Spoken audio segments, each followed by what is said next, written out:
analizar cuál es el problema y mirar el proceso textil que tenemos acá. Estamos hablando, si hablamos solamente, vamos a fijarnos más que todo en fibras celulósicas, como es el algodón, algunas mezclas básicas, porque si ahondamos a más, como estamos en este momento en la fábrica, una gran cantidad de mezclas, nos volvemos locos. En este momento analizando simplemente el tema del algodón, porque no nos va a dar el tiempo tampoco. El tema es, el algodón es una fibra natural, y nosotros tenemos que pensar que esa fibra natural no es estática, esa fibra natural sufre cambios, todos los días sufre cambios, principalmente ahora con el tema del cambio climático. La fibra de algodón, y muchas de las personas que están acá me pueden reconocer el tema de que la fibra ha cambiado. Si bien es cierto, muchos de los que están acá también se ven acordar, y a los chicos nuevos también les comentaré, en los años 90, tanto los 2000, empezaron a llegar las primeras máquinas, bueno, ya han llegado algunas plantas, las máquinas Brasol. Bueno, voy a dar el nombre, la máquina es una máquina excelente, pero voy a dar el nombre porque llegaron los técnicos con las máquinas Brasol. Entonces, todo el mundo, los técnicos que llegaron, los italianos, propusieron, perdón, a Saturno Luz, propusieron hacer tratamientos de blanqueo 110, 115, hasta 120 grados de temperatura, solamente 15 minutos, y bajar y listo. Entonces, a lo menos los colores negros que se hacía prácticamente un descrude. Entonces, todo el mundo dijeron, uy, mira cómo ahorramos tiempo, cómo nos va bien, y empezamos todo el mundo a trabajar bajo ese tiempo. Y a todos nos iba muy bien. Pasaron los años, y muchas de las empresas seguían con el mismo tratamiento. Les cuento esto porque a mí me pasó eso cuando yo llego en 2010, regreso a Perú, porque yo me fui de Perú en 2000, y yo regreso el año 2010. Y me toca estar en una planta al sur de Lima, y resulta que teníamos un montón de problemas de quebraduras. Bueno, uno de los problemas que había en ese entonces, había un montón de problemas, pero este era uno de los problemas que estaba golpeando mucho. Todas las telas salían quebradas. Es lo que está pasando. Entonces, vamos a analizar bien el tema. Empezamos a ver, nos fuimos al hilo. Y empezamos a chequear el hilo. La fibra no era tan larga como antes. Estábamos hablando de fimas, porque realmente se interesa trabajar mucho fimas. La fibra era un poco más corta. Tu microner no era tan fino. Era un poco más grueso. Había engrosado el microner. Y se había vuelto quebradizo. Entonces, obviamente es una fibra natural que así como hay un cambio climático y todo lo demás, el agua, la tierra, la temperatura, hace que cambie también. Es una fibra natural. Entonces, ¿por qué no retrocedamos? Porque si la fibra es quebradiza y yo estoy haciendo un descrude, un blanqueo a temperatura tan alta, lo que estoy haciendo es, estoy quitando toda la cera, prácticamente la fibra del algodón la estoy dejando totalmente desnuda. No existe ya, y la tela salía media áspera, tosca, no tenía el rebote que debería tener. Le estaba quitando estas ceras grasas naturales que debería tener el algodón. Entonces decidimos, bajemos a 98 y regresemos al descrude o al blanqueo tradicional. 98, 30 minutos, 45 minutos, y ahí empezamos a trabajar. Hicimos unas pruebas y la cosa caminó y seguimos y empezamos a cambiar poco a poco y vimos que realmente ya el tema de ponerle la temperatura tan alta ya le estaba afectando a la fibra. Entonces, a lo que iba es que nosotros, como es todo un proceso textil, tenemos que seguir desde la fibra. ¿Qué fibra estamos trabajando? ¿Es un Pima? ¿Es un Tanwis? ¿Cómo son los orgánicos actualmente? ¿Cómo son las fibras americanas? ¿Cómo es el subpima americano? ¿Es similar al Pima nacional? ¿Hay Pima nacional? Hay una serie de temas que están entrando en el tema de la fibra. Eso solamente en el algodón, o sea, si allá ponemos con mezcla, con tencel, modal, liocel, ¿no? Y una serie de mezclas, ya que se están haciendo en varias empresas, hace que ya que cambie la figura. Ya tenemos que ver cómo lo trabajamos. Entonces, Hay que analizar bien la fibra. El hilado, estamos hablando de fibra, de qué pasar al hilado, cómo está ese hilado, cómo está la torsión, una serie de variables que tienen en la batería. Lo mismo en la tejeduría y, ¿por qué no decir en la tintorería, donde ya se tiene ya todas, principalmente variables ahí, químicas? Entonces, este tema es un tema muy amplio para tocar. Vamos a ir poco a poco. Ahora, ¿qué herramientas tenemos que tener? Herramientas de gestión. Lo primero es tener, en primer lugar, tener los sistemas de información. Sistema integral de información para que nosotros podamos, estamos hablando de los sistemas integrales de gestión principalmente, en muchas empresas ya eso pasó el tema de los ISO, el ISO de 9001, 14001, y ya están, eso es la base, ya estamos yéndonos a otro tipo de certificaciones ya, GOTS, los que trabajan fibras recicladas, RS, hay una serie de nuevas certificaciones que nos están obligando a que nosotros nos alineemos. ¿Okay? Tenemos el tema del desarrollo del producto. Esta área de desarrollo del producto es la más importante de la empresa. Si nosotros no miramos esta área como debería ser, nos metemos en serios problemas. Desarrollo de producto es quien da las especificaciones técnicas del producto. Si hemos hecho, siendo un poco, digamos, malcriado con el tema, si hemos hecho un tejido con la mano derecha lo tenemos que volver a hacer. O sea, ¿por qué cambiamos?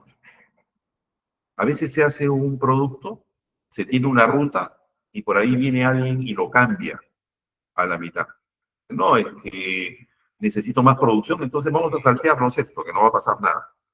Y a veces puede ser bueno si ustedes se saltan y han hecho una buena trazabilidad del producto y dicen, ah, mira, estoy saltando este proceso, estoy haciendo una prueba chiquita, sí salió bien, hago otra más, sí sigue saliendo bien, entonces ahí sí cambio, porque ahí estoy reduciendo mis tiempos de proceso.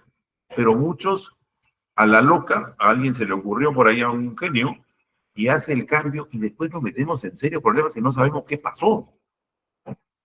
Y el desarrollo del producto tiene que venir, como les digo, desde la fibra. ¿Qué pasa si el señor hilandero tiene mucha fibra corta o tiene mucha merma en su proceso y agarra y dice, bueno, yo no puedo tener tanta merma y vamos a darle un poco más de torsión, no va a pasar nada, vamos a subir el alfa. En vez de un alfa, trabajar un alfa 3.5, vamos a subirle pues a un 3.8, 3.9, nadie se va a dar cuenta, y hacen eso y meten su fibra corta, la meten ahí en el proceso, y ellos van a hilar. El señor de la tejeduría va a decir, uy, ahora tengo un poquito más de pelusa, ¿no? Pero nada más lo va a tejer. ¿Qué pasa cuando llega a la tintorería? En la tintorería le trae otros problemas. Porque si de repente el de la tejeduría, el factor de cobertura estuvo muy ajustado con una torsión alta, ya le trae otros problemas a la tintorería. Entonces, el desarrollo del producto es muy importante en las empresas. Y es, yo les digo, es la piedra fundamental de todo el tema textil, de todo el proceso textil. Fallamos ahí, fallamos al final. O sea, eso, de hecho, es uno de los problemas que atraviesan mucho las empresas.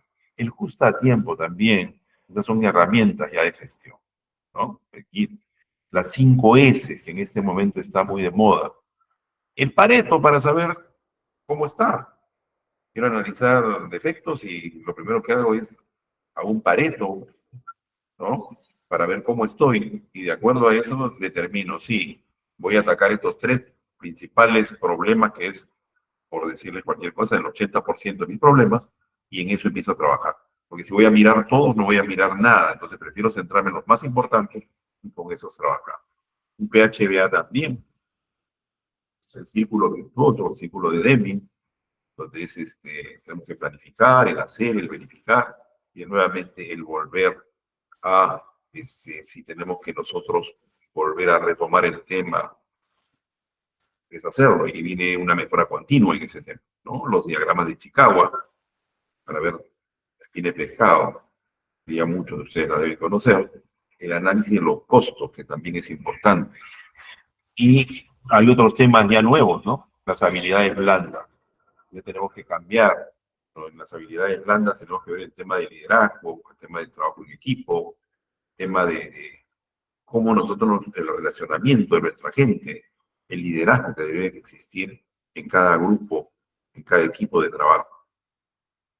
Y finalmente los indicadores de gestión, que son los que van a mandar todo. Vamos a saber cómo estamos realmente, ¿no? KPI, son muy conocidos. En el desarrollo de producto, tenemos que adelantarnos a la producción. Siempre tenemos que ver, y yo les recomiendo que en el tema no aislemos, porque a veces, muchas veces en las empresas aislamos el área de desarrollo de producto. El área de desarrollo de producto textil, ¿no? Solamente miramos, a veces miramos solamente un área, miramos, a veces siempre le ponemos la puntería a la tintorería, y no miramos cómo estuvo hecho el hilo, cómo estuvo tejido, cómo se desarrolló eso, y cómo es el tema de la tintorería. Pero ahí nosotros nos paramos, pero nosotros no sabemos más allá qué cosa va a pasar. Y en muchas de las empresas en las cuales nosotros laboramos, a veces el final, el producto final es la prenda, ¿no? Y en la prenda al final se dice, uy, mira, la tela fue tan delgada y la resistencia estuvo tan al límite que después tiene problemas en costura. Se le está picando las costuras o se le está rompiendo o en los atraques, ¿no? Todo eso se tiene que ser analizado desde el inicio hasta el fin. La tela, ¿cómo va a ser? La tela va a ser como nos está pidiendo el cliente. Quieren una tela que la vemos en paños para que tengamos las medidas prácticamente en cero. Ingeniero Vidal, un segundito. Sí. Se salió de la pantalla nuevamente. Hay un tema ahí que como he estado observando hace un ratito, que es como si tuviera un tiempo. No.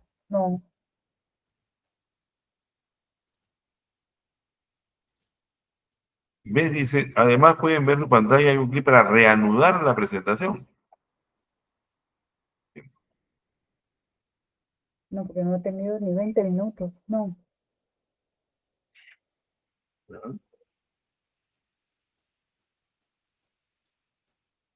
Ahí está. Qué raro. Bueno, Ok, gracias. Entonces nosotros tenemos que hacer un análisis completo del desarrollo de producto. No solamente mirar la parte de hilandería, tejeduría, tintorería, sino irnos hasta el final, hasta la prenda terminada, para ver qué problemas pueden haber más adelante y nosotros poder tomar las previsiones del caso. Porque si nosotros no hacemos eso, los problemas se van a ver al final y a veces la tela ya está hecha y después ¿qué hacemos?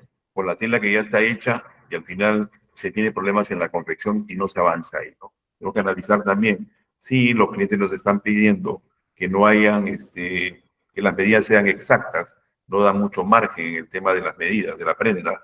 Entonces tenemos que hacer de repente, tenemos que irnos por el tema de lavado en paños, porque en acabado tenemos un 5 o 6% de encogimiento y no logramos nosotros cerrar ese 5 o 6%, o le damos a la moldería, pero siempre nos quedan, hay algunos detalles que no logramos cerrar. Entonces, todo eso tenemos que tener en cuenta. Y también como nuestro proceso. Si tenemos un sistema de tendido automático donde no permite, tenemos que hacer enrollos y no permite hacer paños tan cortos como para mandar a la lavandería a lavar en paños, también todas esas cosas tenemos que tenerlas en cuenta. Si no, nos perdemos del tema. Analizar el tejido, bueno, ahí hay que analizar los materiales también. Ahora que tenemos, por ejemplo, los tenceles, tenemos tencel el estándar, tenemos el tencel el A100, ¿no? Tenemos diferentes tipos de tenceles y tenemos cada uno de ellos diferentes formas de trabajar también. Hay algunos que fibrilan, otros no fibrilan. Entonces, todo eso tenemos que tener en cuenta con qué pHs trabaja. Analizar el tejido. Tenemos que analizar bien el tejido. Muchas veces se teje y dicen, no, hay, por ejemplo, French Terry. El French Terry no, el French Terry es una tela pesada y no sé qué.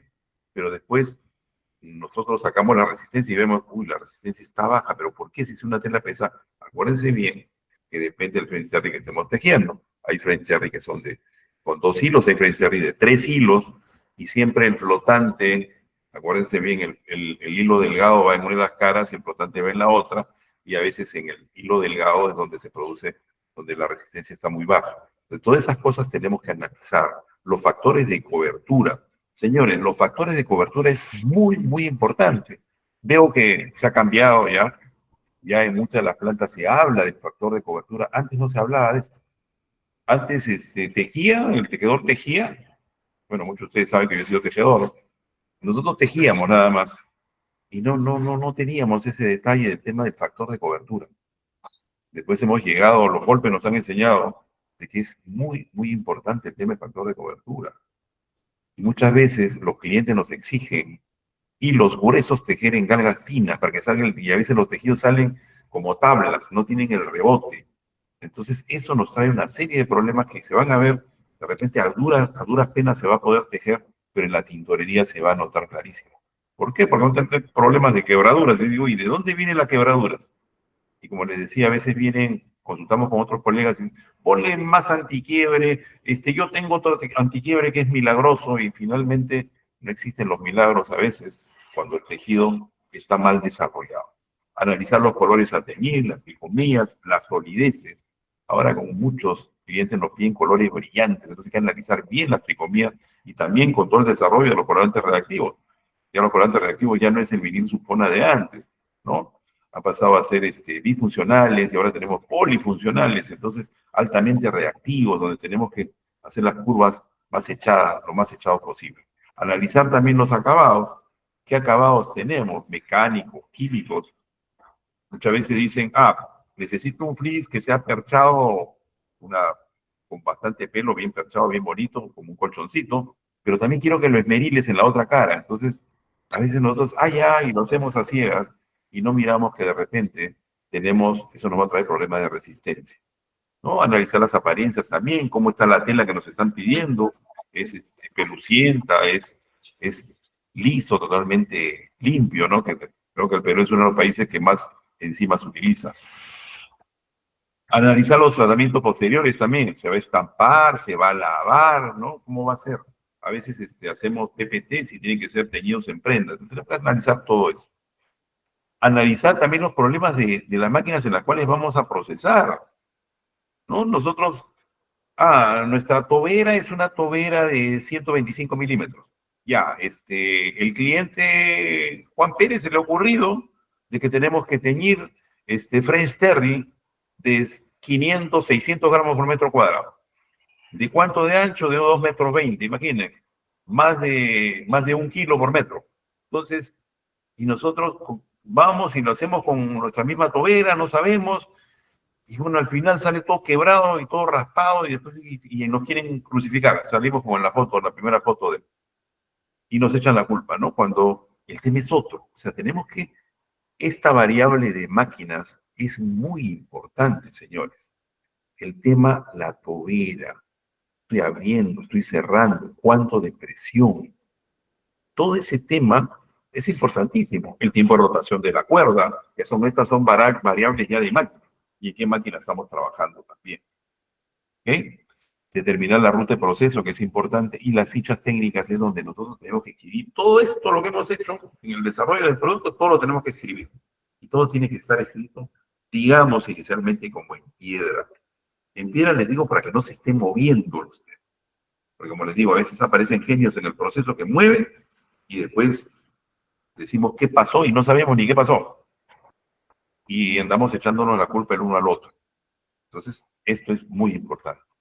El justo a tiempo, como les digo, es un sistema de adaptación de la producción a la demanda que permite que los clientes sean atendidos en el momento preciso, ¿no? Con la cantidad requerida. Eso es lo que trata de hacer, es que los stocks que tengamos prácticamente sean cero. O sea, llega a un área, inmediatamente esa tiene que salir.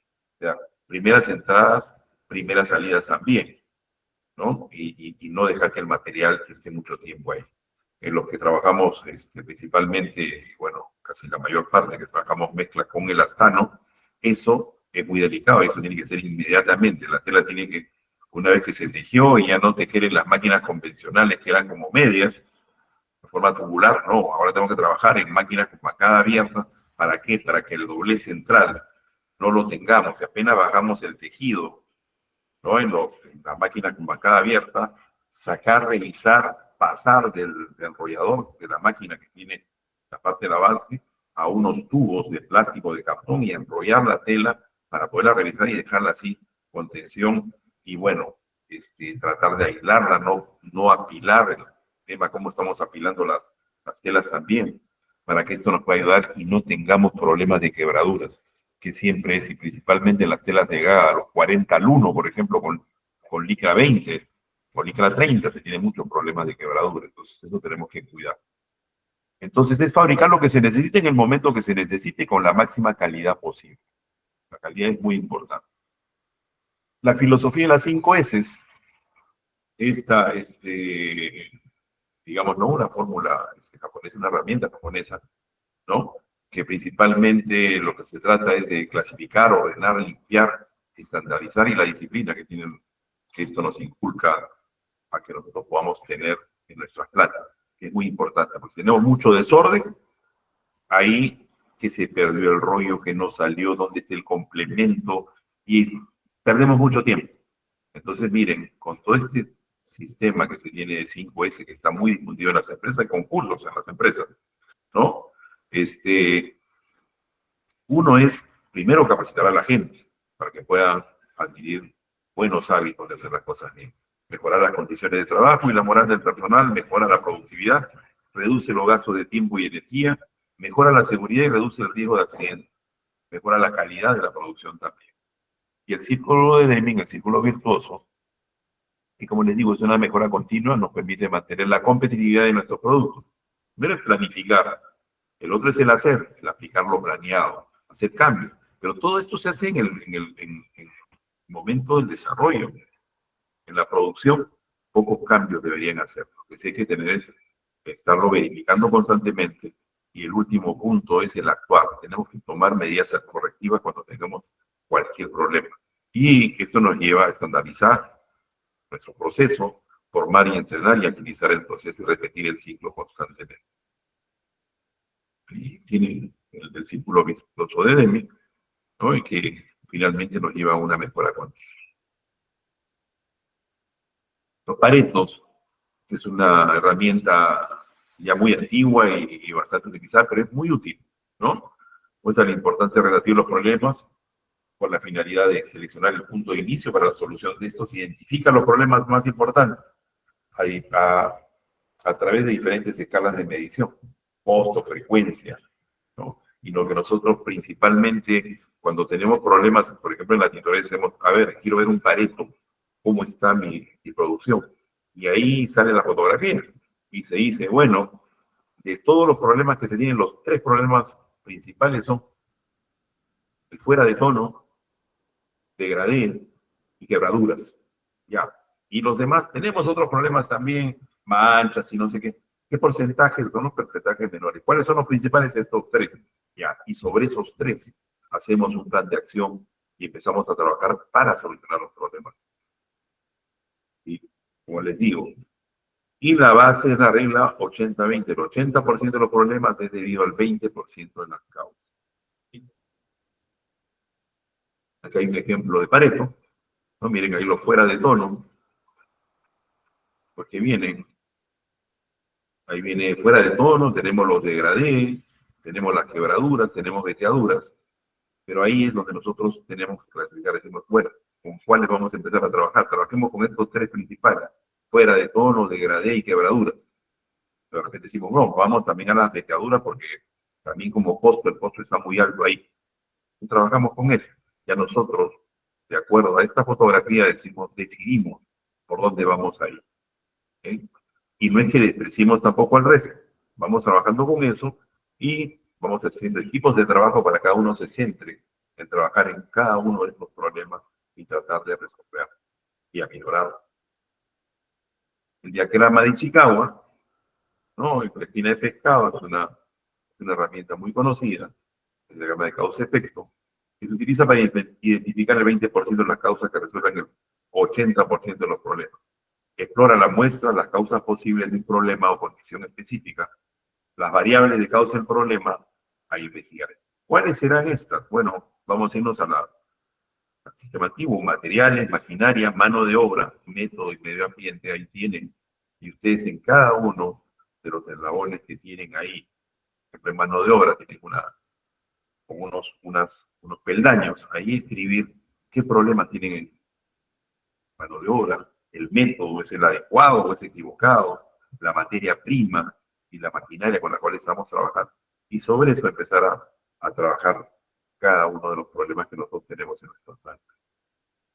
Los materiales, como ya les había mencionado, ahora tenemos una serie de materiales que tenemos que nosotros analizarlos antes de trabajar, ¿no? Tenemos el algodón PIMA, el algodón Tanguis, otros tipos de algodones. Ahora tenemos el algodón BCI, tenemos los Supima americanos, tenemos el Acala, tenemos una serie de algodones que nos están llegando, porque no tenemos algodón ahorita en este momento. El algodón está escaso y se está importando algodón, nos llega algodón de todos lados.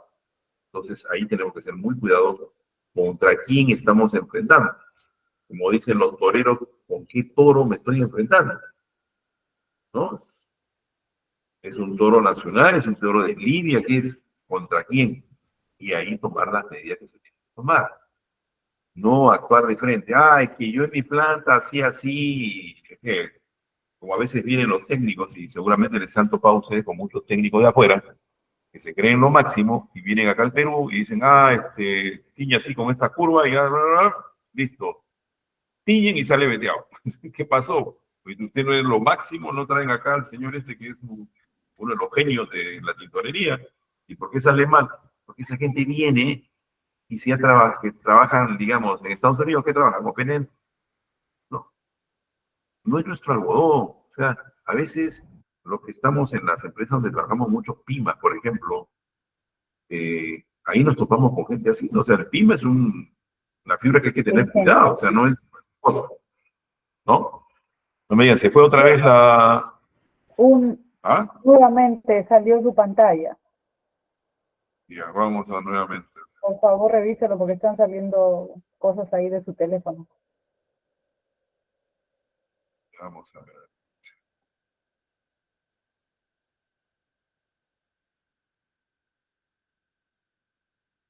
¿Qué pasó?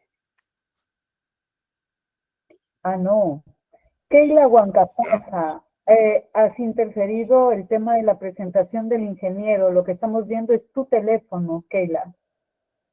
Ya. Por favor, ver, Keila, deja de compartir. Ya. Ya, ingeniero.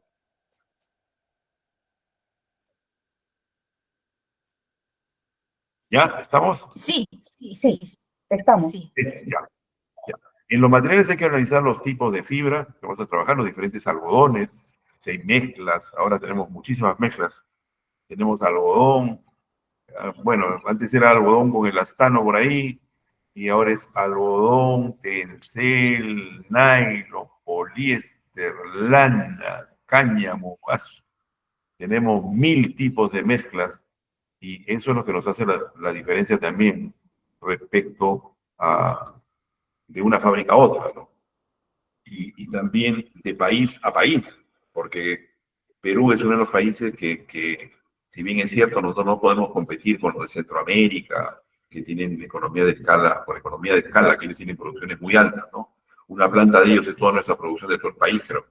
Entonces, no podemos competir con ellos porque ellos tienen productos masivos, su segmento de mercado es un segmento, digamos, de medio hacia abajo. En cambio, nosotros ya pagamos piso, entonces nosotros vamos siempre a los segmentos de mercado más altos, donde nos exigen más cosas, ¿no? Hay que ver el tipo de fibra, hay que ver el microner. Microner es la finura de la fibra, ¿no? Hay que ver la afinidad también, la afinidad tintoria de la fibra. Les cuento un caso, hace muchos años, cuando yo trabajaba fuera del país, trabajaba mucho con tanguis peruano, tanguis nacional para Polo Ras Laurel. Y hay un color royal, un color azulino, color emblemático de Polo, que lo hacíamos con el tanguis nacional, con el tanguis peruano. Nunca tuvimos problemas, pero una vez no había problemas en la frontera y una serie de cosas y no había Tanguis y también, como les digo, un genio se le ocurrió, dijo, vamos a traer algodón americano.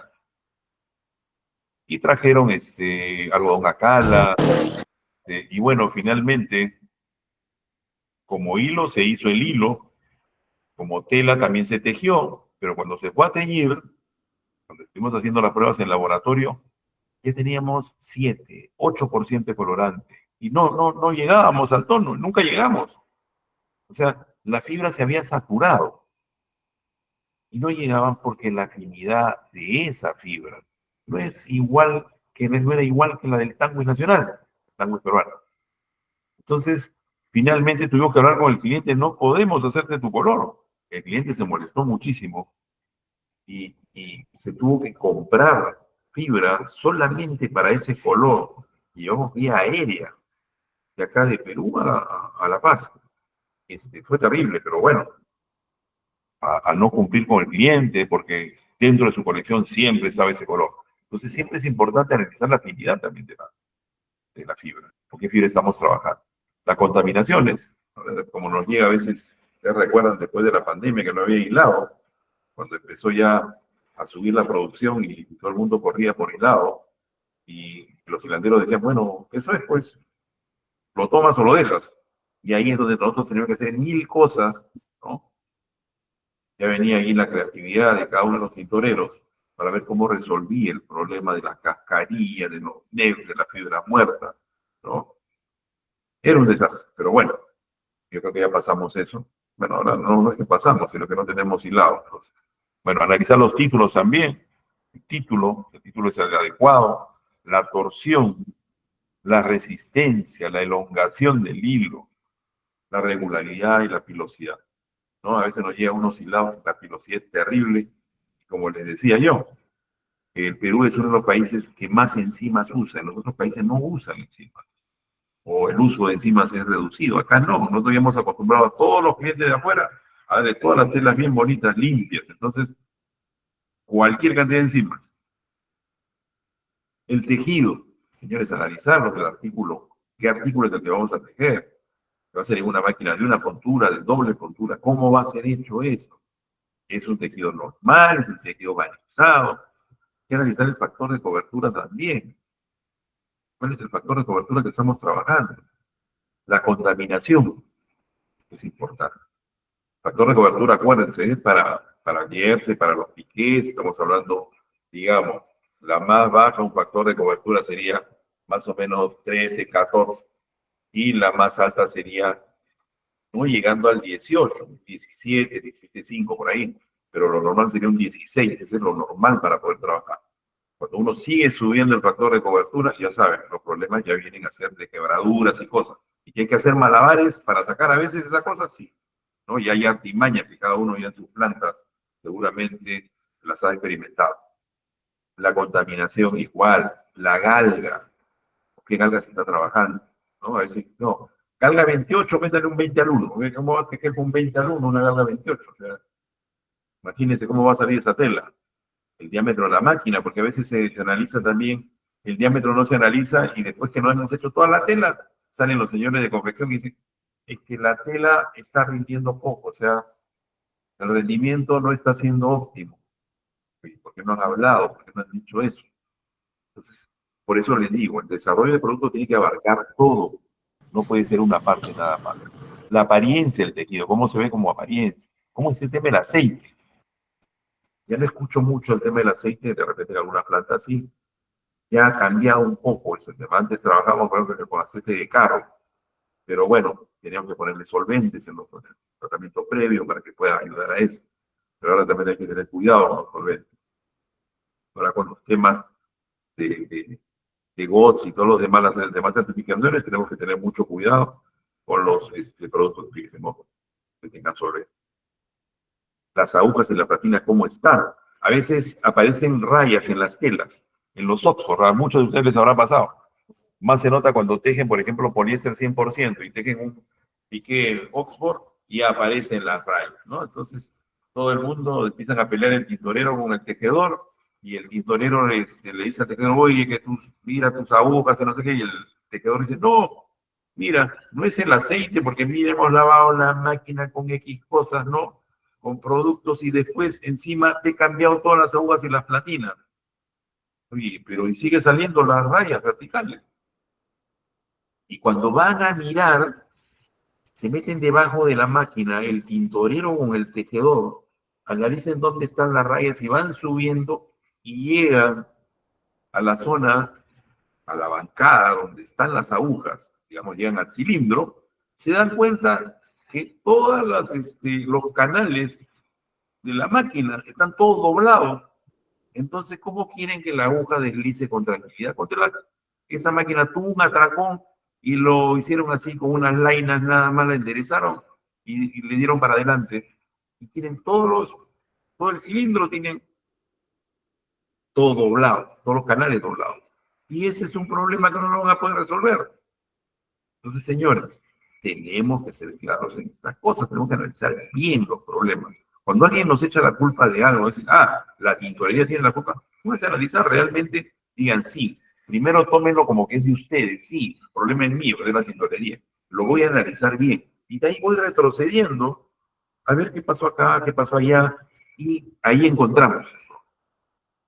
Por eso tenemos que ser, y todos tenemos que ser con la mente abierta, porque a veces lo toman como que si están echándole la culpa. No, sí, tú tienes la culpa. Pues, no necesariamente la persona lo ha hecho de mala fe. Simplemente, bueno, le pasó, no verificó eso. Y es un problema que sé. Los huecos, los nudos, los empalmes, los anillados, ¿no? La tensión, el barrado. En Licra había una serie de problemas hasta que, bueno, creo que ya han mejorado en el tema de todos los alimentadores que son para Licra, donde ya son alimentadores ya adecuados para eso. Señores, alimentadores en las rectilíneas. Toda la pelea. Es que el cuello no me quedó en medida. Esa es la historia de nunca acabar, ¿no? ¿Saben cómo yo resolví ese problema? ¿Por qué? Porque si ustedes empiezan miren ahí, tienen un problema que las medidas nunca les quedan bien. Saquen longitud de malla de cada una de las pasadas, pues se van a dar cuenta que las longitudes de malla están diferentes. ¿Por qué? Porque la máquina rectilínea no es como una circular que tiene un sistema positivo donde está acumulando el hilo. No, en la rectilínea da una vueltita, tiene un sistema de alimentación, le llamamos nosotros negativo, le llamábamos antes. Y es prácticamente por arrastre. Entonces, no, de acuerdo a la velocidad y todo eso, las longitudes de malla van a ser diferentes. Pónganle alimentadores como si fuera una máquina circular y van a ver, se soluciona el problema y los cuellos nunca más van a tener problemas de medidas, ni tampoco quebraduras, ni nada. ¿Por qué? Porque ustedes van a poder regular su longitud de malla como debe ser y van a también tener un factor de cobertura para sus cuellos, que no lo tienen. Y a veces los clientes, no, que ahora téjenme en una galga 18, ya no quiero galga, antes era galga 12. He ido subiendo a la 14, después a la 16, ahora galga 18. Y ponle 4 cabos, 5 cabos. Señores, es tejido el punto y el factor de cobertura que esté en el punto 2 es muy importante. Los barrados también. Chequear bien el barrado. Cuando ustedes bajan el tejido, miran su hilo, está perfecto, sí, sigue caminando el proceso. Está barrado, paro. ¿Para qué sigo? Aquí hay unas características del agua también, ¿no? Este cuadrito, bueno, vamos a hacer que esta PPT, ese cuadrito, quede los amigos de Sociedad Química Mercantil para que los que desean lo puedan tener, ¿no? No analizamos nuestra agua. Ya vamos a teñir y nuestra agua, ¿cómo está? ¿No? Tiene un montón de fierro. ¿Cómo están los bicarbonatos? Está que huelen bicarbonato. Y todo esto nos trae problemas. Y a veces le echamos un montón de secuestrante, y a veces le echamos tanto secuestrante y nos recomiendan echarle más secuestrante y por ahí que estamos moviendo el cromóforo del colorante. Y a veces los cromóforos, por ejemplo, los rojos, tienen problemas ahí, ¿no? De repente los movemos ahí y ya estamos en otro problema, ya nos hemos metido en otro problema por tratar de resolver. Entonces tenemos que analizar bien nuestra agua, ¿ok? La dureza de agua, como les digo, en Lima varía de acuerdo a las zonas, ¿no? Más o menos este es un cuadrito, en Gatevitarte 267 ppm, en el Cercado 398, miren en Chorrillos 799, es altísimo, ¿no? La dureza, ¿no? Santa Anita, Los Olivos, Callao. Entonces, de acuerdo, nuestra agua tiene que ser analizada. Es muy fácil analizar el agua. Ustedes agarran un poquito de agua, Miran su pH al inicio, lo calientan a 98 grados, dejan enfriar y después de enfriar miran su pH. Van a ver las sorpresas que van a tener. Inicialmente dicen, tengo un pH neutro, estoy feliz de la vida, pero cuando ustedes lo calientan, hacen hervir un ratito, lo dejan enfriar y ven, uy, mi pH estaba en 8,5. Entonces, van a tener problemas en el teñido de hecho. Imagínense, si el pH está en 8,5, ustedes colocan el colorante, la sal ya se está pegando, es como si tuvieran ya álcali metido ahí. Entonces, eso tenemos que tener mucho cuidado, hay que mirar esta parte de acá, no obviar. ¿Cuáles son los efectos que vamos a tener en las impurezas del agua en el proceso textil? Bajo rendimiento del colorante, precipitaciones de colorante, manchas de óxido, amarillamiento, mala igualación, reacciones químicas no deseables, la oxidación, corrosión de accesorios, opacidad del brillo, el color, uso de exceso de auxiliares, tenemos que usar muchos auxiliares, ¿no? Bueno, algunas titorerías también que les encanta, en sus recetas tienen tanto producto, y hace que se exceden y al final cuando tienen un problema no saben cuál de ellos es. Cuando los tratamientos previos principalmente son unos cuantos productos nada más. O sea, no sé para qué le ponen tanta cosa. Desairante, por ejemplo, le ponen en las telas que están haciendo. Se fue otra vez. Vicente Guerrero. Sí, se coló otra vez. Vicente Guerrero, por favor, estás entrando a la presentación. Gracias. Ingeniero tiene que volver a conectar, a presentar. Ok. Ya, está. Listo. Entonces tenemos diferentes problemas, ¿no?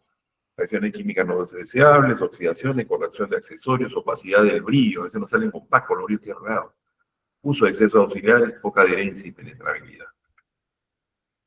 Telas con pretratamiento, grado de blanco, que hay que chequear bien esa parte, ¿no? El grado de absorción de baño, la hidrofilidad del material que estamos trabajando y del tratamiento previo que hemos hecho, la afinidad tintoria, como les había mencionado. ¿Tiene peróxido residual o no tiene? No, tiene un poquito. O sea, analizamos, chequeamos en nuestros teñidos. Tenemos ahí nuestro indicador en el cual podemos ver si hay peróxido residual, si está en 0. La dureza, miramos si la dureza también está en 0. La uniformidad del termofijado lo miramos. Cuando termofijamos la tela estamos mirando que se haga el reboce. Muchas veces en el termofijado se coloca, no, pero yo le pongo un antiquiebre, lo hago con agua caliente en mi fula, ¿no? Le pongo aquí un poquito de humectante y un poquito de detergente para que pueda limpiar. Perfecto, todo eso está bonito. Después dicen, qué raro, me salió con manchas. ¿Y de dónde aparece esta mancha? No hay uniformidad en el termofijado. No estoy hablando de la densidad, estoy hablando acá de problemas que pueden haber. Aparte es lo de la densidad, ¿no? Aparecen manchas y qué raro. No puede ser. Pero ¿qué pasa? Analizamos, claro, si nuestra tela tiene aceite, ¿qué pasa con el aceite cuando tiene el detergente, tiene el agua tibia, ¿no? 60, 70 grados. ¿Qué es lo que va a pasar? El aceite va a subir, señores, se va a poner en la parte superior del cula. Y cuando pasa la tela, va a jalar ese aceite. Y cuando termofijan a 195, 200 grados, ¿qué pasa con el aceite que está en esa zona? La temperatura va a volar. O sea, si estamos en 195, 200 grados, de repente está a 210, 220, y ya quemamos la licra. Y después nos han salido acá con, mire, tenemos acá zonas en las cuales no hay licras. ¿Qué ha pasado? Y es por ese motivo, porque no lo hacemos al reboce. Hay que poner, está bien, los productos que ustedes le están poniendo, pero háganlo al reboce, que el baño que esté en la parte superior, donde va el aceite, ese baño se vaya al desagüe. Entonces, una vez me pasó eso en una planta, donde dijeron, no, pero tú estás loco, ¿por qué vamos a hacer eso? O sea, es mucha agua que estoy gastando. ¿Y cuánto me cuesta la tela, señor? ¿Cuánto me cuesta la tela, reponer esa tela? Un rollito de tela, ¿cuánto cuesta? Estamos hablando de un pipa. A lo que voy a gastar en agua, pero lamentablemente es eso, es un costo del proceso, pero lo tenemos que hacer. No se descuiden en esta parte.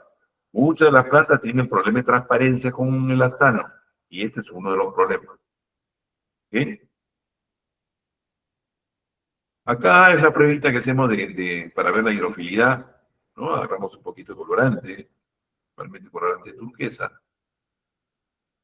Y luego, después que nosotros hemos hecho nuestro tratamiento previo, sumergimos las muestritas de tela, ¿no? 5 segundos de contacto con el tejido y el baño de colorante, y vemos cómo sube. Y de acuerdo a eso decidimos, sí, mira, la capilaridad está muy bien de este tratamiento previo que hemos hecho, ¿no? Digamos el que está a la derecha, de 77.3, y mire, la hidrofilidad también en tiempo es instantáneo, o sea, está perfecto nuestro tratamiento previo. ¿Okay?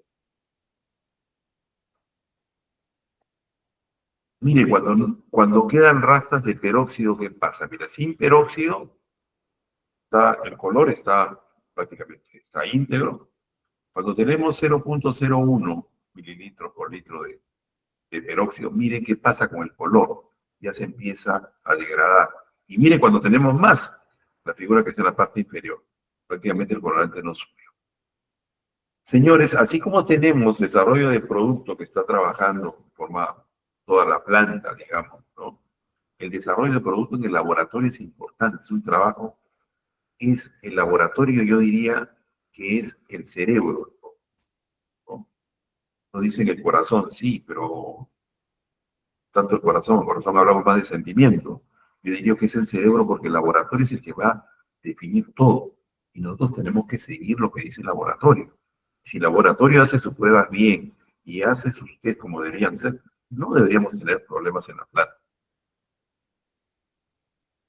Ahora, yo hablo del laboratorio como una cosa sencilla. El laboratorio es un trabajo muy amplio, arduo, duro, pero se tiene que tener que trabajar ahí profesionalmente. O sea, muchas veces en los laboratorios se cae en que las personas que trabajan ahí se quedan estáticos y no siguen estudiando. El laboratorio es que tienen que seguir estudiando, porque hay nuevos productos, nuevas formas de trabajar, nuevos procesos, y eso es el key del negocio.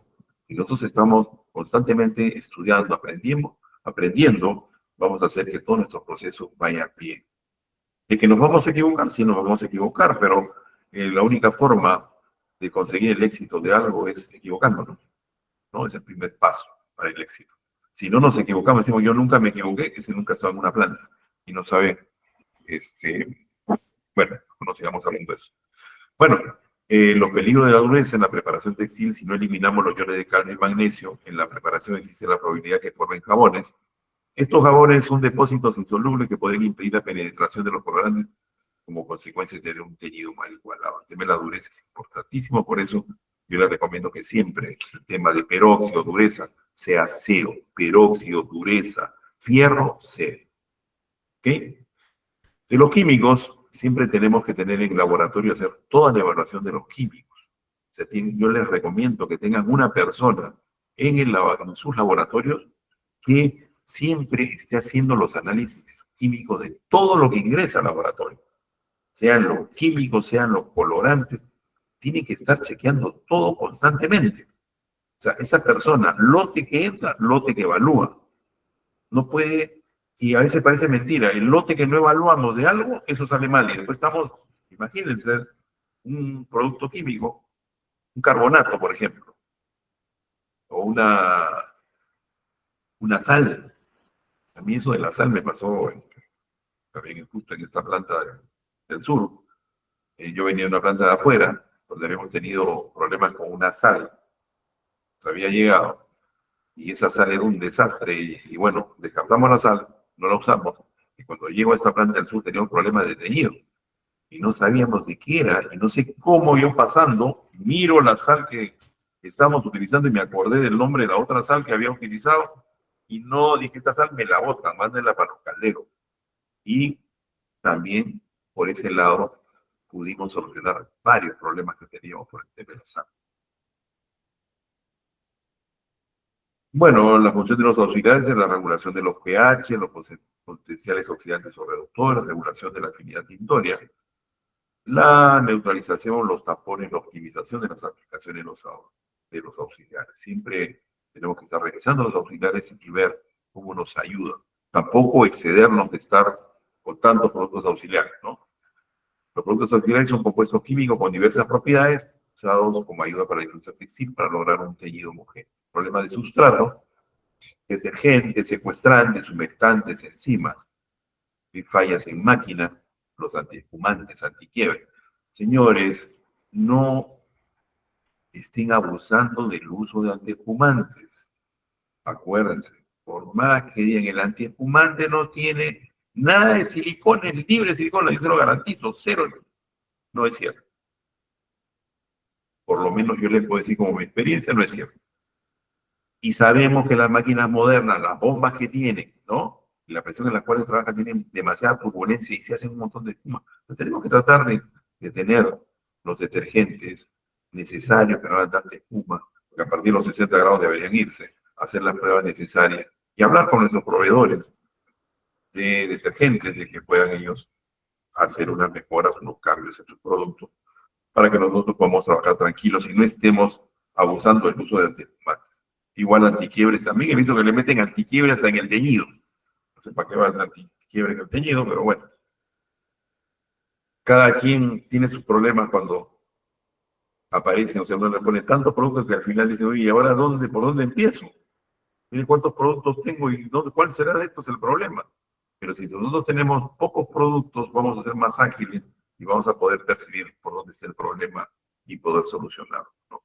Los igualantes, los retardantes, los dispersantes, los antirreductores que también, o sea, ya bueno, las plantas se han mejorado mucho, ya no son las plantas como hace varios años atrás, donde teníamos en toda la tubería, teníamos fierro y una serie de cosas, ¿no? Ahora todas las tuberías son de inox y tenemos cierta garantía cuando estamos tiñendo, ¿no? Los colorantes no se nos reducen como hace años atrás, ¿no? La evaluación de los auxiliares, ¿no? De detergentes, del poder humectante, de espuma, el poder de detergencia, los desengrasantes también, los suavizantes, mirar la materia activa, siempre con una estufita, ¿no? Se coloca un poquito de suavizante y se coloca en la estufa. Estamos hablando a cierta temperatura, más o menos 140 grados, un par de horitas en la estufa, y después miramos a ver cuánto queda de materia activa, y de acuerdo a eso sí decimos, sí, este suavizante me conviene o no me conviene, ¿no? Porque puede ser muy barato, pero al final no tiene nada de materia activa, entonces lo barato al final sale caro, señores. Tenemos que hacer el análisis bien en el laboratorio, ¿no? Los dispersantes, los secuestrantes, el poder acidificante, los jabones, los jabonadores, los antirreductores, los igualantes, los antiquiebres, los colorantes, conocimiento integral de los colorantes a usarse, ¿no? Si, de preferencia que sean de la misma familia. La igualación se define como la distribución homogénea del colorante sobre la superficie textil. La migración, la capacidad de desplazamiento del colorante cuando está en contacto con la materia textil. La sustantividad, la cantidad de colorante que esté en la fibra a pH neutro antes de adicionar el álcali. La reactividad, la capacidad de reaccionar con la materia textil para formar enlaces covalentes con la fibra. Determina la fijación. Y estos tres puntos, bueno, estos puntos son importantes: la igualación, la migración, la sustantividad, la reactividad y la compatibilidad de los colorantes. A veces no nos sale bien un teñido y estamos dándole vueltas y vueltas, y a veces tenemos esa respuesta de decir, no, pero esta tricomía ya la he usado antes para otro color. Sí, pero basta que tú le cambies los porcentajes de colorantes, que fue otro color. No, está bien, utilizaste los tres colores, pero la misma tricomía, pero con diferentes porcentajes. Entonces, no sabes si antiguamente te funcionó bien, no sabes si esta vez te va a funcionar bien. Entonces, la idea es que se mide la compatibilidad de los colorantes, porque esto nos va a dar una relación de las velocidades de absorción del colorante, que sea prácticamente los mismos y que sean constantes.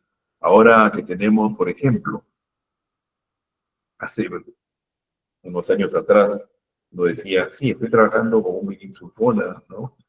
Y un colorante bifuncional, por último, y mi dosificación para un color negro era 1/3 o 2/3 en el álcali, ¿no es cierto?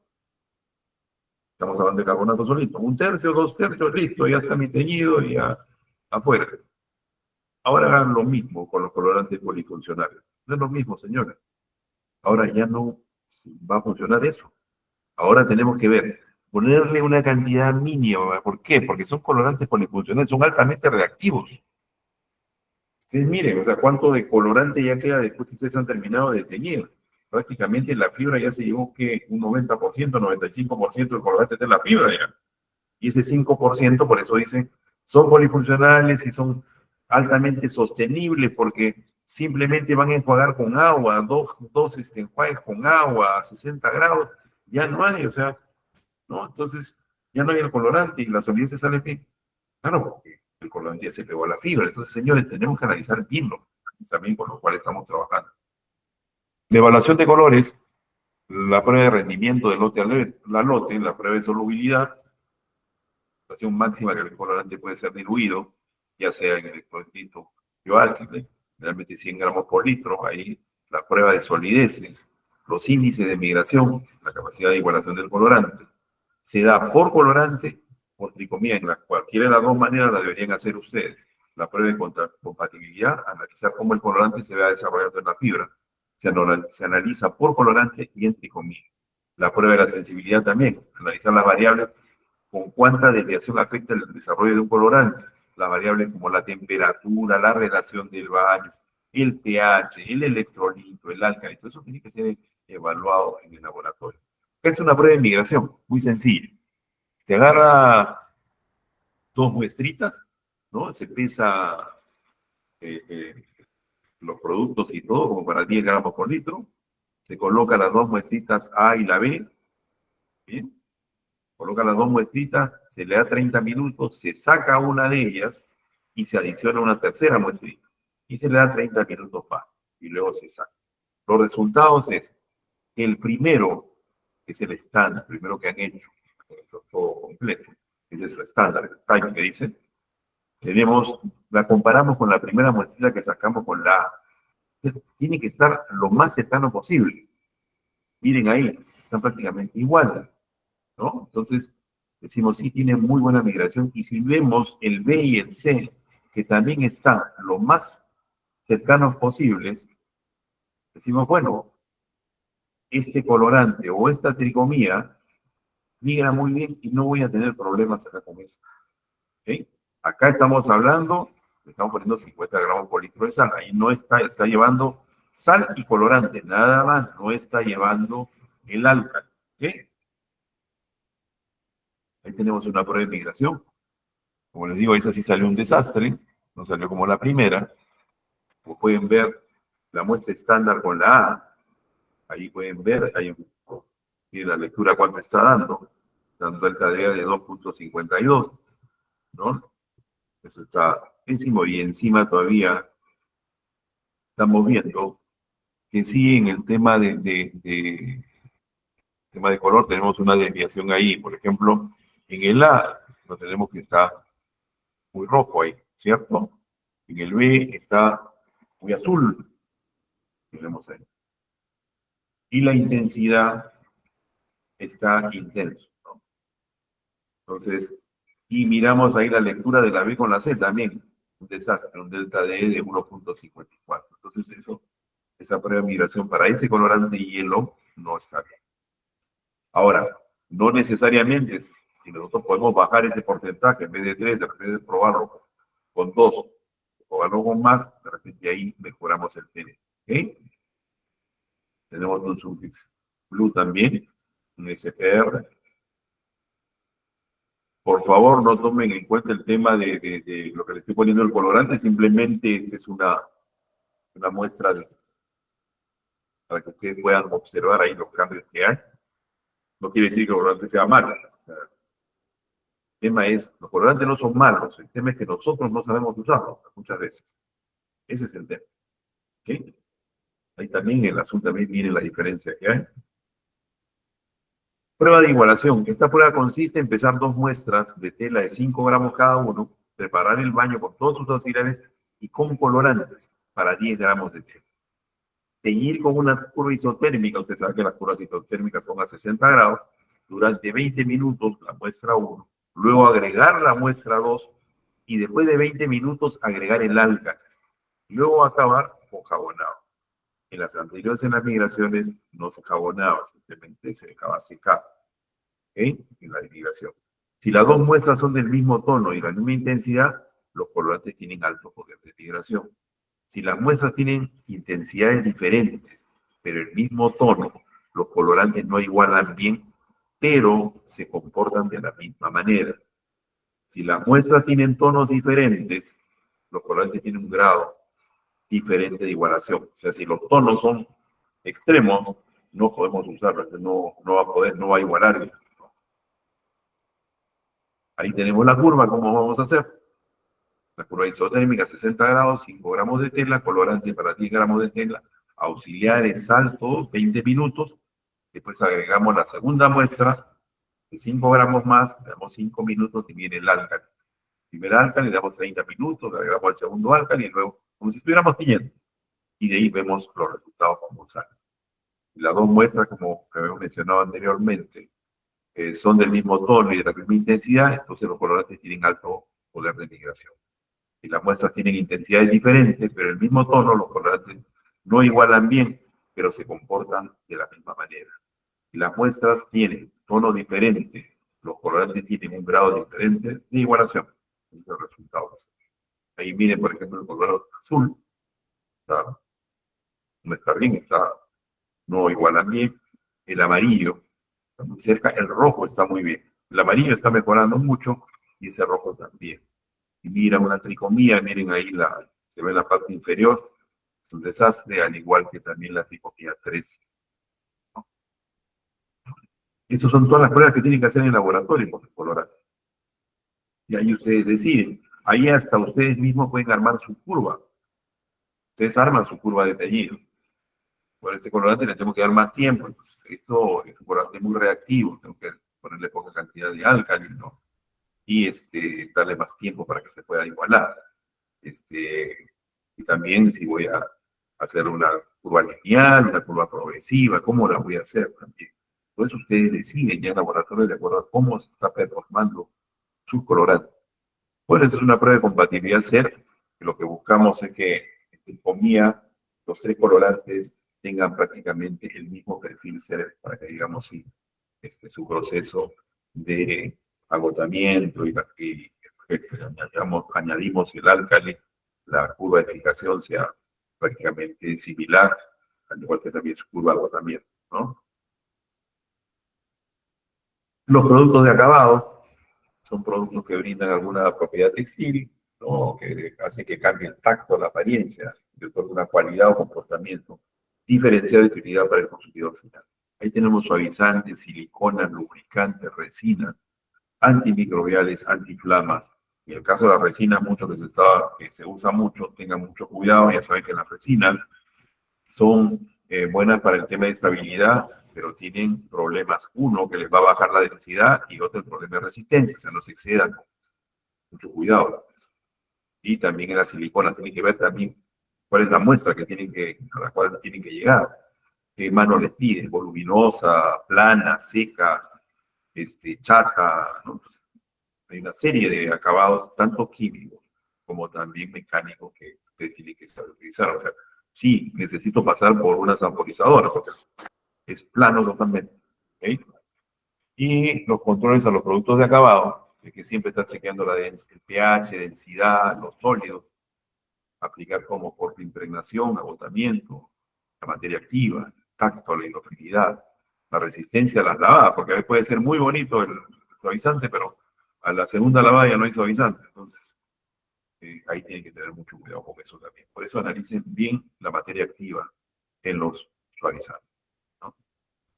Este es otro tema que es muy importante tocar. Lamentablemente es tanto el material que hay que ver que, bueno, tenemos que correr ahí. El tema de las máquinas, tenemos las redondas, depende de qué tipo de máquinas en la cual vamos a trabajar. Es una redonda, es una horizontal, es una larga la máquina. ¿Qué relaciones de baño trabajamos? Las toberas, son toberas intercambiables, son toberas automáticas, ¿no? Y esta es una regla que nosotros siempre la tenemos que tener en cuenta. El espacio que ocupa la tela dentro, o sea, se agarra la tobera, en su tela, ¿no? Y tiene que ocupar entre el 50% a 3/4 de la apertura de la tobera. Si está muy por debajo de la mitad, digamos, de la tobera a la tela, ¿no? Ocupa solamente, digamos, un tercio. No, y esa, que no, esa tela está bailando ahí, ¿no? Tenemos que hacer que las toberas sean de acorde a la tela que estamos trabajando. Y ahí, si es intercambiable, cambiable tobera, ¿no? Estamos trabajando con una tobera de 125, pasamos a una tobera de, de 100 o de 80 o de 60, dependiendo del tipo de material que estemos trabajando. Y si es automática, nosotros regulamos también el tema, vamos abriendo, cerrando el flow para ver en qué punto nos quedamos, para que nuestra tela pueda trabajar bien. El tiempo de ciclo. Lo recomendable de minuto y medio a 2 minutos es lo normal, ¿no? A veces se le pone, se hace también los tiempos de ciclo largos, cuando, ¿no? Los metrajes de las telas, digamos, son, no sé, estamos haciendo 50 al 1, ¿no? 5 o 6 metros por kilo, ¿no? Tiempos de ciclo largo, porque no le podemos dar tanta velocidad a la máquina tampoco, porque digamos, existen ciertos topes y también en qué máquina estamos trabajando. Ahorita las máquinas permiten trabajar 340, 400 metros por minuto, por los sistemas que tienen, pero hay otras máquinas no, que van más lenta. La máquina es una máquina larga, es diferente, hay que trabajar de otra manera. La velocidad del molinete, también tenemos que ver. ¿Hay resbalamiento, no hay resbalamiento? Ese es un punto importante, ¿no? Al igual que la velocidad de la cuerda también, 10% menos de la velocidad del molinete, para que no haya el tema de, de resbalamiento ahí. ¿No? A veces la tela está patinando allá, ¿no? Las dosificaciones. ¿Cómo vamos a utilizar las dosificaciones? Lineales, progresivas. Hay mucho dilema en este tema. Hay algunos que dicen no, que ahora debemos usar las dosificaciones para los álcalis lineales, que me da muy buenos resultados. Bueno, eso depende de cada planta, de cada máquina en la cual están trabajando y de las pruebas que hayan hecho. Depende de las máquinas. Las máquinas antiguas, principalmente, que son buenas máquinas, no digo que no son, que son malas máquinas, ¿no?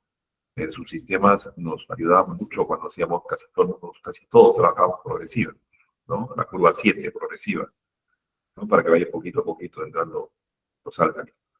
Tiempo de subida y bajada de temperatura. También una cosita ahí en las dosificaciones. Cuando trabajan con alcalígenos, ahí sí no va la progresiva por si acaso. El alcalígeno, conforme ustedes le van echando más alcalígeno, sigue subiendo el pH. Y eso lo pueden comprobar en la planta.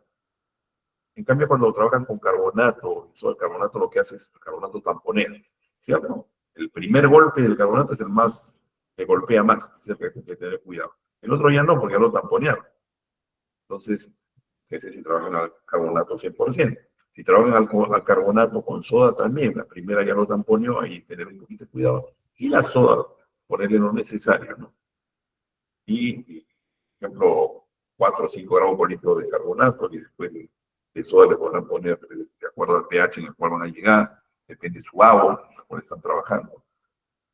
10,5, algunos llegan hasta 11, dependiendo de las plantas, y como les digo, no todo es igual ahí. Ahí sí trabajar con progresiva en esa parte. Pero los que trabajan con alcalígeno, siempre lineal, señores. Tiempo de subida y bajada de la temperatura, lo mismo, para evitar los temas de quebradura. Acuérdense nuevamente, tenemos fibras muy quebradizas.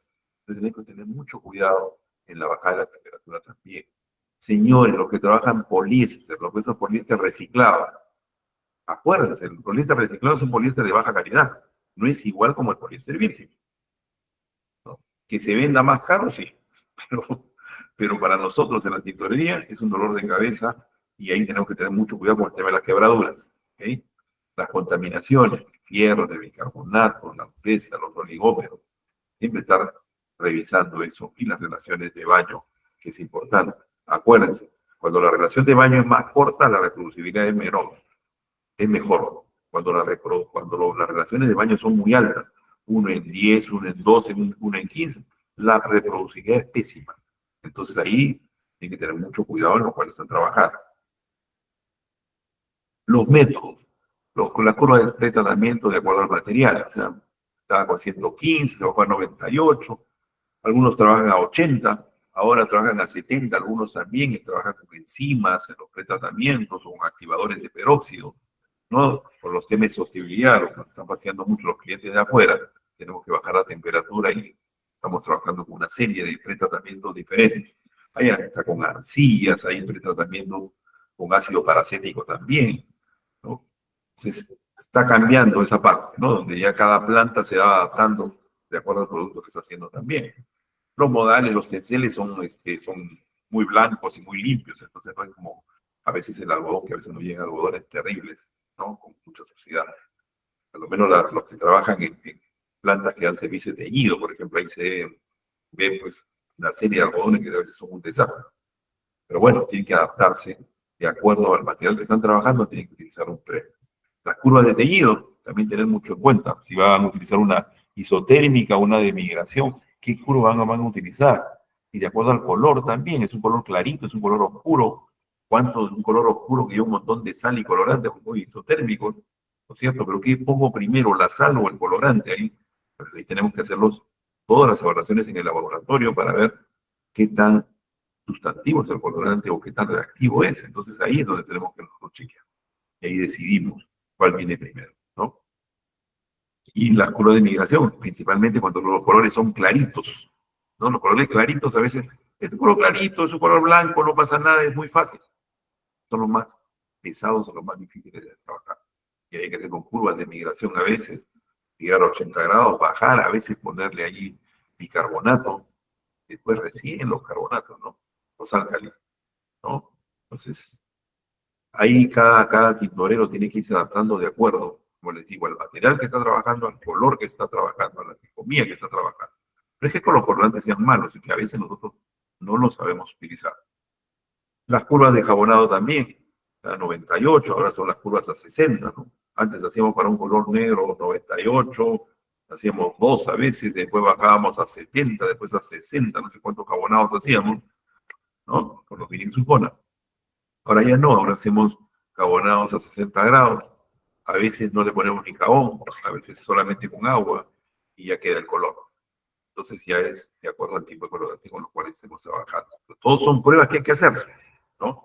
Los tiempos de teñido de planta versus tiempos de teñido de laboratorio. Este es un punto importante, ¿no? Para ver ahí principalmente la reproducibilidad laboratorio-planta. Es un problema que se tiene, que es un problema álgido que tenemos todos en las plantas. Entonces, eso es lo que hay que estar mirando ahí, ¿no? Laboratorio, acuérdense, señores, laboratorio son las condiciones óptimas. La planta es diferente. Hay vapor, no hay vapor. O sea, nosotros tenemos que hacer un seguimiento en la planta y mirar las curvas en la planta, cómo se está. Esa curva de ahí, esa agua de ahí, probarla en el laboratorio. ¿Funcionó igual o no funcionó igual? Entonces, ahí es donde tomamos las medidas de corrección, al igual que también en la parte de acabado. Y señores, lo otro es el control del proceso. Ya no deberíamos estar jugando al químico en la planta, como se hacía antiguamente, ¿no? El tintorero era ingeniero, pero también era medio mago, ¿no? Entonces, tiene que estar, a ver, no, es que ponle este poquito más de colorante, ponle 5%, ponle 8%. Señores, no jueguen al colorante, no jueguen al químico ahí abajo. Se ponen a jugar al químico y al final los tiempos se alargaron y finalmente no llegaron a nada y cuando se dieron cuenta, uy, la tela está veteada, ahorita desmonta y cuando la tratan de desmontar, no desmontó bien. ¿Y qué hacemos? La botamos la tela. Entonces, señores, dejen de jugar al químico ahí. Ya tenemos que cambiar esa forma de trabajo. Esto es un tema de ingeniería, es un tema químico, un proceso químico que tenemos que saber controlar. No podemos trabajar así, ¿no? Mirando al cielo a ver si algo nos cae por ahí, ¿no? Tener los cuidados ahí. Ustedes saben, los teñidos son pH, dosificación, tiempos, temperatura. Eso es lo básico, básico. Eso es lo que hay que controlar, ¿no? Si nosotros cambiamos los tiempos, estamos haciendo otra cosa. Si el laboratorio hace de una manera y la planta hace de otra, obviamente nunca va a salir bien. Ahí hay un divorcio. Entonces, eso es lo que tenemos que tratar de unificar. Y es muy fácil. Señores de laboratorio, bajen a la planta y hagan su teñido en la planta, a ver, lo miramos. Señores de planta, agarren agua de la planta, suban al laboratorio y hagan sus pruebas en el laboratorio. A ver si todo está igual, ¿no? Entonces, esa comunicación entre la gente del laboratorio y la gente de la planta tiene que ser muy efectiva. Y todos tienen que tener mente amplia. No puede ser, no, es que siempre el laboratorio tiene la culpa o siempre la planta tiene la culpa o los señores de acabado tienen la culpa. No, tiene que conversar. Esa es la parte en la que tiene que buscar, el tintorero tiene que buscar esa unificación de todo el equipo técnico que está trabajando con él. No echarse la culpa, sino aprender a trabajar en unidad y con una buena comunicación. Temperatura y cuidados de acabado, igual los pH, la presión, la temperatura y la limpieza también. Y la prueba de estabilidad antes de acabar los encogimientos, los revirados, la eliminación de trama. Bueno, ya lo dejaremos ahí porque ya nos hemos excedido y ya es mano de obra, ya ustedes tienen el trabajo en equipo, el liderazgo que tiene que ser lo principal, la comunicación y la disciplina. Y la capacitación constante de su gente. El análisis de los costos, que siempre tienen que estar analizando sus costos. Siempre ya olvídense del discurso. ¿Y cómo están tus reprocesos? 5%. O sea, así decimos, ya ni lo pensamos. 5%, y bueno, a veces, no, pues 6%.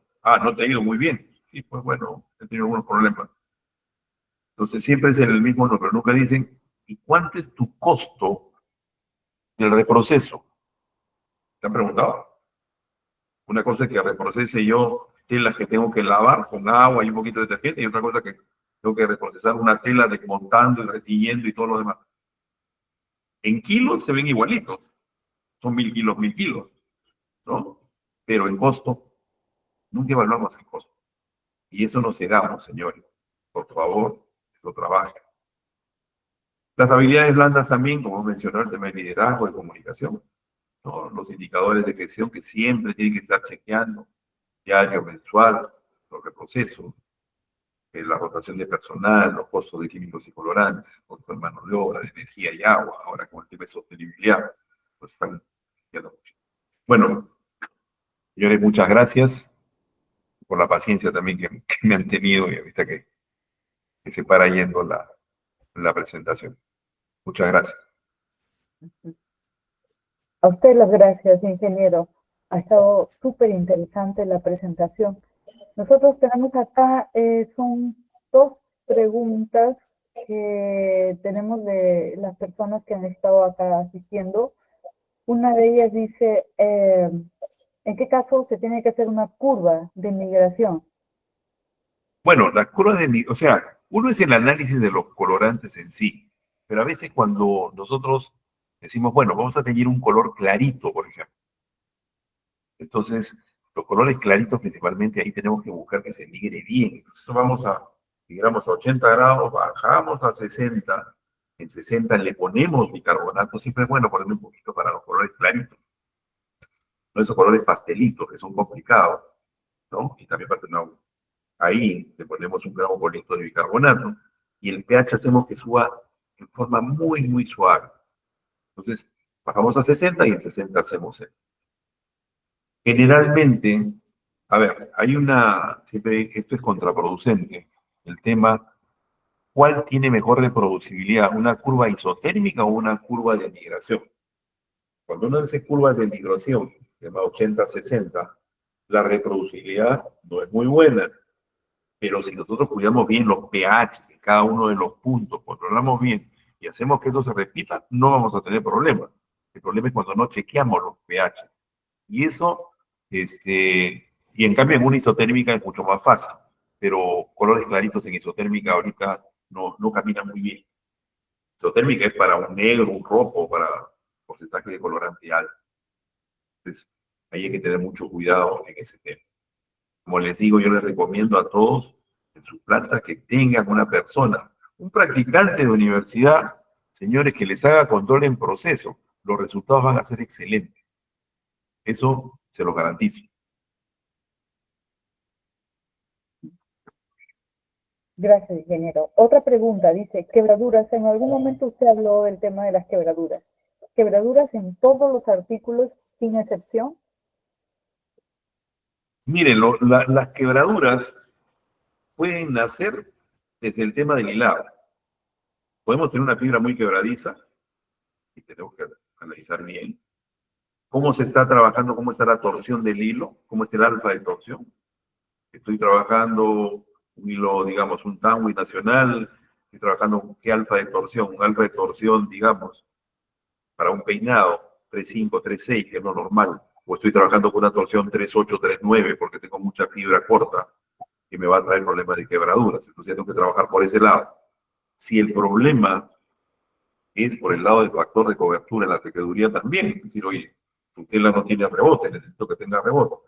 Muchas veces nos dan telas que están tiene 18 de factor de cobertura, está ya casi para morir, y ya no está muerta. Ahí ya vienen las artimañas o los artificios que tienen los tintoreros. Agarra, pásalo en tu rama, humectalo con antiquiebre y sécalo nada más la tela o semihúmeda. De ahí vas a cargarlo a tu máquina de teñido con agua caliente, ya con todos tus auxiliares antiquiebre, todo a 60 grados, cargan ahí la tela. Entonces, todo ese tipo de cosas va a ayudar, pero son artificios que uno hace para que nosotros podamos aminorar el tema de las quebraduras. Que sí, hay un problema serio de quebraduras en las plantas últimamente. Sí, he podido percibir eso. Ujú. Otra consulta. Dice, muchas gracias por compartir tan valioso conocimiento. ¿Podría darnos algunos tips para evaluar el tipo de sal a usar en el teñido? Las diferencias entre una sal industrial, una sal textil y cómo elegir, digamos, lo más adecuado. En el caso de la persona que consulta, dice que hace teñido de madejas de hilo en fibra de alpaca. Asimismo, dice, el acetato de sodio trihidratado, ¿podría reemplazarlo? No copié muy bien no copié muy bien la pregunta. La pregunta es sobre la sal, o sea, ¿qué evaluación tengo que hacer sobre la ¿Cómo sal? evaluar la sal? Sí, una Ya, primera parte también entiendo que es, ¿cómo evaluar la sal industrial, sal a ver, textil? ¿Qué recomienda usar? ya, vayamos primero con el tema de la sal. En el tema de la sal, Ajá. existen distintos tipos de sal, ¿no? Tenemos la de Químpac acá, la nacional, que ha mejorado muchísimo su sal. Pero siempre tenemos que estar analizando ahí las sales importadas, que es la que más tenemos. A ver cuánto tenemos ahí. Uno, chequear las durezas de la sal, que es lo primero que hay que ver. Si tiene fierro, si tiene impurezas. Muchas de las sales que hemos encontrado, nosotros hemos encontrado un montón de sales que tienen un montón de impurezas. Entonces, nosotros tenemos que ahí hacer las evaluaciones antes de proceder ahí a teñir. O sea, imagínense, tienen una sal que tiene demasiadas impurezas, ¿no? Y encima tiene durezas, y vamos a hacer colores, digamos, brillantes. Los turquesas, olvídense, eso va a morir. No va a poder funcionar. Entonces, ahí hay que tener mucho cuidado con el tema de la sal. Como les digo, señores, la evaluación de los productos antes nos van a resolver 1000 problemas. Es cierto que la sal, por ejemplo, hay unas sales importadas muy buenas, como también hay muy malas, ¿no? Las sales importadas, hay unas que vienen de Alemania, de Inglaterra, las inglesas que habían antes, ¿no? Una época una sal colombiana también que nos llegaba acá a Perú, muy buena sal, y no teníamos problemas. Después dijimos, no, muy caro, ¿no?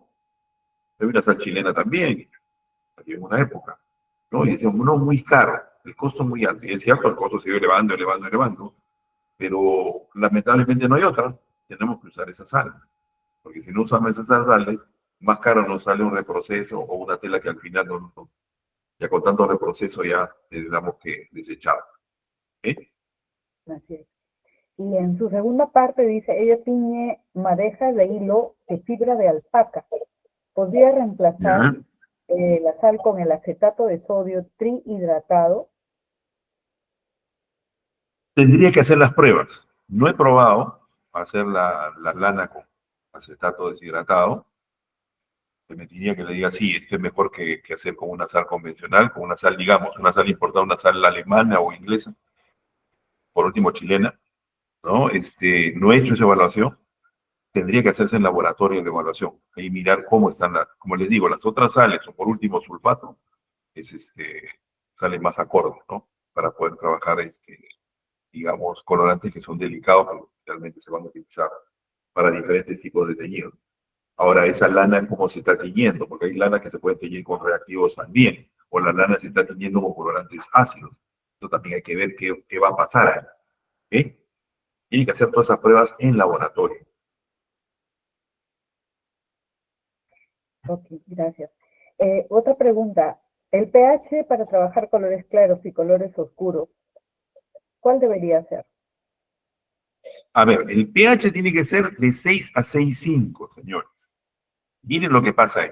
Cuando uno tiene un pH de 6,6,5, dice, primero le voy a poner la sal, para un color oscuro, digamos. Ahí está la sal. 6,6,5 ya ha salido de todo su tratamiento previo, están en la fase de teñido. Ya colocaron su secuestrante, ¿no? Y de repente algún ahí igualante que le colocan algunos no le ponen nada, ¿no? Colocan la sal, pero hay que medir después que le colocamos la sal, qué pH tiene. Porque si estamos también con un pH, digamos 6,5, ¿no es cierto? Antes le colocamos la sal va a hacer que baje más el pH. Tenemos un pH de 6 o de repente 5,8. Entonces, cuando ya viene el colorante, que vamos a ponerlo después, el colorante va a quedar ahí. No va a igualarse de forma pareja. Y nos va a costar subir los pH después cuando añadimos los álcalis. Entonces, lo ideal es tener ese 6,6,5 después que si es un color oscuro, después que hemos añadido la sal. Ahí miramos. Cuando es un color claro, por ejemplo, sí tengo que tener el cuidado de tener 6,6,5. ¿Por qué? Porque en un color claro, primero entra el colorante y después la sal. Si yo tengo un pH, digamos, muy alto al inicio, me he descuidado, tengo un pH de 7, 7,5, cuando viene el colorante ya se pegó. Y ese colorante clarito se pegan y olvídense. Después para moverlos es un problema. ¿Ok? Entonces hay que ser muy cuidadosos en esa parte. Ok, acá una consulta bastante puntual. ¿Cuál sería la dureza máxima en un proceso de teñido? No, la dureza tiene que ser cero siempre. Cero. Tienen que colocar ahí el secuestrante que van a utilizar, hacer sus pruebas en laboratorio y busquen que sea cero. Señores, ahí no jueguen con el tema. ¿Por qué? Porque el agua no es que siempre va a estar en un mismo, o sea, una cantidad de bicarbonatos. O sea, los bicarbonatos suben y bajan. Ustedes miren en su misma planta, hagan un análisis del agua en la mañana, al mediodía y en la noche. Se van a dar cuenta que hay variaciones. Entonces, no se confíen. Señores, es preferible que sea, como les digo, no se olviden de esos parámetros. Dureza, cero. ¿Está bien? Peróxido, cero. Fierro, cero. Con eso están tranquilos. Con eso van a poder dormir tranquilos. Ok, gracias. Una pregunta más. Acá dice, la diferencia de torsión que hay entre el Tanguis y el hindú después de teñido, que empezaron con el mismo alfa, ocasionan un alto revirado. A ver, como les decía, la afinidad tintoria de un algodón Tanguis nacional es súper. O sea, por eso es ¿por qué es que lo quieren tanto la gente de afuera? Porque cuando uno habla de Tanguis, de Pima, dicen, ¿quién como ustedes en el Perú que son dichosos al tener una fibra tan excelente, ¿no? Y nosotros, si nosotros hacemos una comparación, es muy fácil de comparar, una misma receta con un mismo porcentaje colorante, tiñan un Tanguis, tiñan un Aplan americano, un Pima americano, tiñan un hilado hindú, hacen la pruebita con la misma cantidad de colorante y se van a dar cuenta que unos son más intensos que el otro. ¿Qué quiere decir? Que la afinidad es mayor y por ende el porcentaje de colorante que ustedes van a usar para una fibra nacional, digamos, es mucho menor que esa fibra, digamos, hindú o americana. Entonces, que tienen que utilizar mayor porcentaje de colorante. Y ojo, ¿qué está pasando al usar mayor cantidad de colorante? Tienen que usar mayor cantidad de sal, y todo su receta crece, ¿no? Entonces, a veces siempre nos engañamos, no, pero esa fibra es barata, ¿no? Ese hilo cuesta barato. Ese hilo vale, no sé, $5. Y no, el otro hilo vale $6, es más caro. totalmente. Entonces, ¿qué vamos a hacer? Entonces, ahí hagamos las pruebas y miremos el costo-beneficio. Que por ahí decimos, ya ve, trabajar una fibra nacional es mucho más rentable que trabajar una fibra extranjera, ¿no? Es como lo que antes se decía, no, es que hazme con colorantes directos, que es más barato. Entonces, todos sabemos que finalmente cuando uno hace, claro, como costo del colorante, pero cuando uno hace el costo de la receta total de todo lo que hemos utilizado, nos damos cuenta que nos hemos volado en energía, en vapor y no sé qué tantas cosas, y finalmente el costo del colorante directo es mucho más caro que el colorante reactivo. Entonces, siempre tenemos que evaluar en su forma íntegra. ¿Ok? Ok, ingeniero, muchísimas gracias. Tengo 4 personas que han levantado la mano. José Luis Torres Alcalá, Elizabeth Yance, Nida Torres, Raúl Limaguaya. Pueden abrir su micrófono si desean hacer alguna pregunta al ingeniero Vidal. ¿Cómo estás? ¿Qué tal? Una consulta. En el caso de telas planas, ¿cuánto se usa de quiebre? Perdón, no te estoy copiando muy bien. Me dices en una tela plana, ¿sí? ¿Podría repetir la pregunta porque no, Ya, ingeniero, en caso de telas planas o telas drill, ¿cuánto se usa de sí. quiebre? No, todo, a ver, los antiquiebres que ustedes van a utilizar, a ver, todo depende de qué tipo de tela van a trabajar. En el caso de telas planas, donde ahí son más cerradas las telas, los drills, los denim, eso lo que tendría que hacer es, a ver, en tela plana mucho se trabaja un preblanqueo a la continua. Entonces ahí tienen que colocar, ahí en la continua tienen que hacer en el fuller. Los fuller ahí tienen que colocar los antiquiebres. Generalmente cuando se hace por fuller, lo que está ingresando de antiquiebre es el 10%. O sea, si por agotamiento, digamos por agotamiento, ustedes, perdón, es al revés. Si por agotamiento ustedes tienen que utilizar, por decirle un número cualquiera, gramos por litro de antiquiebre por agotamiento, le estoy poniendo un caso así, ¿no? Generalmente se utiliza un 1.5, dependiendo de la fibra que se esté trabajando. Vamos a suponer que le están poniendo 2 gramos por litro por agotamiento. Cuando se hace tela plana y se va a hacer a la continua, generalmente, si es 2, tendría que ponerle 20 gramos por litro de antiquiebre en el fuller. Así funciona el tema. ¿Ok? De cualquier producto que ustedes puedan poner, pero como les digo, todo depende de lo que estén trabajando. Si son artículos muy cerrados, son artículos que realmente tienen rebote o no tienen rebote, si es tieso como una lona, ahí necesitan mayor cantidad de antiquiebre y tienen que hacerlo ahí en los fullers, ¿no? Gracias, ingeniero. Ya, gracias. Nida Torres, Raúl Limaguaya, si tienen para hacer las preguntas, pueden abrir sus micrófonos.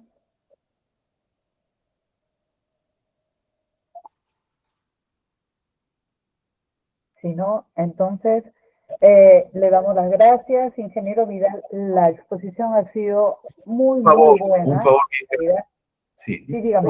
un favor bien. Quería, bueno, muchas gracias a todos ustedes por la invitación nuevamente.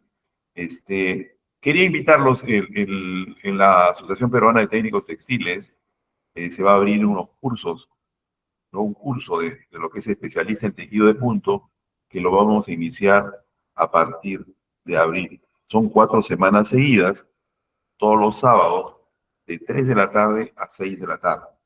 Entonces están todos cordialmente invitados, los que deseen participar, para que puedan apoyar también a la asociación que nos necesita muchos, a todos nosotros, porque es lo que nos ha dado vida siempre, a todos los que estamos en el sector textil. Muchas gracias a todos, muy buenas noches. Y Gracias, estoy ya no para ingeniero, cualquier cosa. nuevamente. Sí, y si usted tiene, digamos, el flyer de su presentación del curso que nos está comunicando, nos lo puede pasar, cosa que nosotros también hacemos la difusión acá en el grupo de charlas. Va a ser bastante interesante, igual las personas que quieran aprender más en esto de lo que es la tintorería, ¿no? Igualmente para avisarles a todos los del grupo que dentro de poco vamos a estar pasándoles la invitación igual para una charla dictada sobre capacitación en el sistema del Color y Match, ¿no? Entonces ya les estamos también pasando toda la información para que ustedes puedan anotarse. Muchas gracias nuevamente, ingeniero, y con todos los Muchas gracias a participantes ustedes. también. Gracias por su Gracias a tiempo. todos. Bueno, Sí, casi nos quedamos estaremos hasta viendo mañana en- con las preguntas. Pero la gente ha estado súper Gracias. enganchada, ingeniero, así es que haya tenido su público. Listo. Entonces, gracias a todos y ya nos estaremos comunicando en para la próxima charla. Gracias. Buenas noches. Gracias a ustedes. Hasta luego. Buenas noches. Gracias.